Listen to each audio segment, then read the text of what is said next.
What's up, guys? It's Tabletop Vibes, and today we're taking a look at Nice to Know Animals by Huff Games. Jason? So if you ever wanted to know about animals and all different types of animals, and endangered animals throughout the entire world, this is definitely the game for you. This is.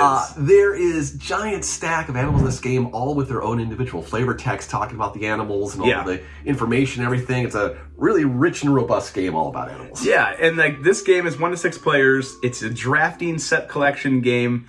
And like Jason stated, it is a blast of, you're literally like learning. I found out that reindeer sneeze click. So that's pretty cool. From meters, like I could hear from a long, far away. There you go. So each one of these animal cards has animal facts on them that actually pertain to real life actual facts. And the cool part is, which we'll talk about a little bit more later, is the quest cards. Some of them get detailed about finding these cards while you're drafting. Right. So in this game, you're going to be cruxed around a 3x3 grid that you're going to be playing on. That's going to have a combination of animals or little plane cards. Plane cards, sponsored plane. Travel around the globe.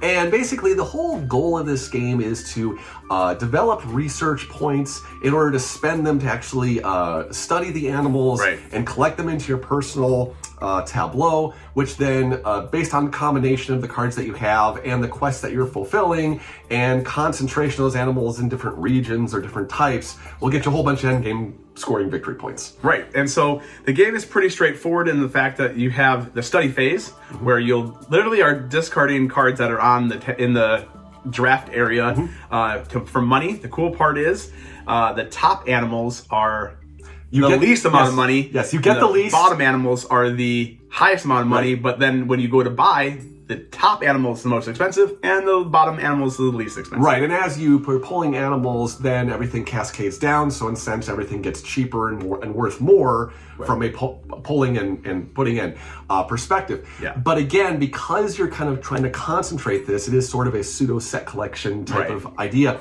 If you want lots of carnivores, you want lots of herbivores, or you want lots from Asia or North America, different type of animal, there definitely is some strategy both in paying for those animals as well as removing them so that the other ones slide down and become cheaper. Hate drafting, it's a real thing. So like if you see that Jason was collecting, I think it was Asia. It was Asians and snakes. And so I was collecting North America. It was great. They were just coming out like I needed them to come out. And so the cool part is you could throw away the card, or you don't want people to throw away your card because you're trying to study that animal and bring it into your tableau. So mine was to get my quest was to get 5 North American animals, which I completed. Right, so that's like one side of the quest. It's usually based off of a number of animals that you have, but it is double slashed, or slashed through 2 sides. Either or. The other one is basically looking for a very specific type of animal. So like one card I had was fulfill it by finding the most dangerous snake in the world. So basically how I kind of envision this is, okay, you're going to be drawing some quest cards later on. So if you research 2 of the same type of animal, you get to throw away one of those animals and draw quest cards.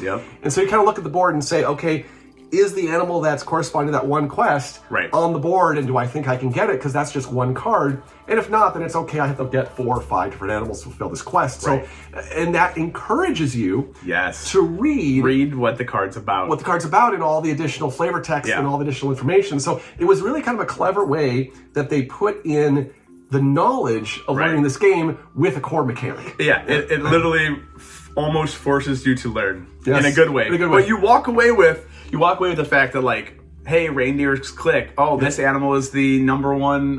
That snake is the most poisonous snake in the world, which we both guessed wrong. We thought it was the black mamba, and it's not. It's some brown Indian like enough poison to kill 100 people or something. Oh yeah, and one bite is 100 people's worth of can kill 100 people. Not venom. He can stay wherever he is. That's completely fine with me. So also other mechanics in this game to kind of that brought up that can add a little more flavor to it is you have these little incentive. You're on a track. So what ends up happening is they're on a track. If you get up to that amount of the animals, so let's say you get to like 5 animals, you move it up the track, you get the cube.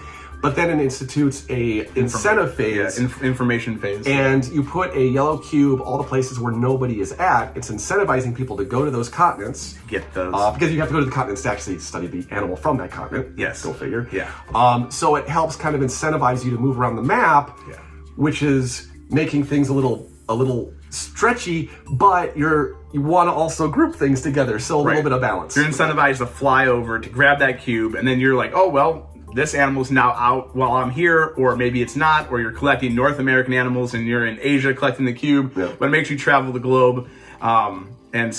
And there's all these cool little meeples. Yeah, little. And you have a card.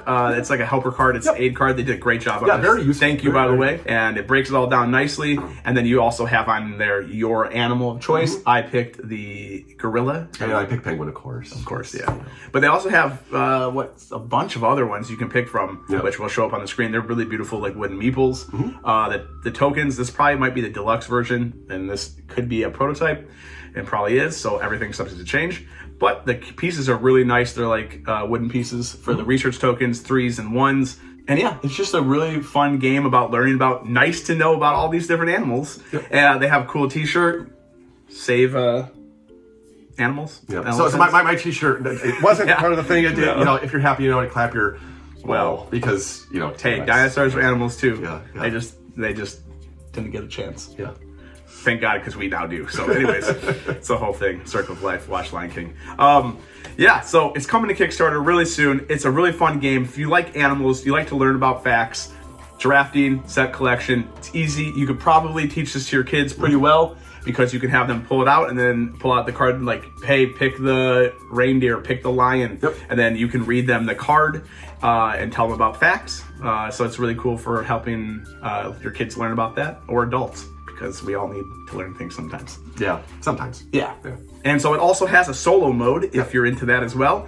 And then you have achievements you can unlock by playing the solo mode. Right, and they also have little stickers that you can get if you meet certain criteria. Yeah, exactly. So you're like, ooh, I made this thing. Incentive. Put in my box, like, I was able to get this far on the track. Put a permanent marker of how well you're doing solo at the game. Right. So another cool aspect, and it plays 6. So and it's fairly quick. Because you're literally just picking.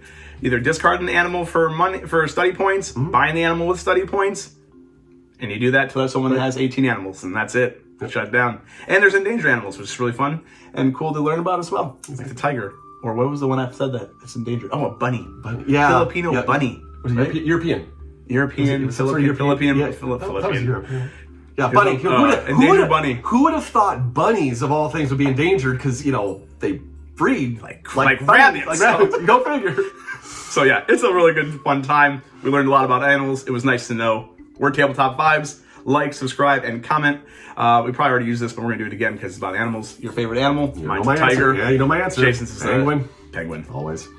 We're Tabletop Vibes. It's nice to know you. Check you next time.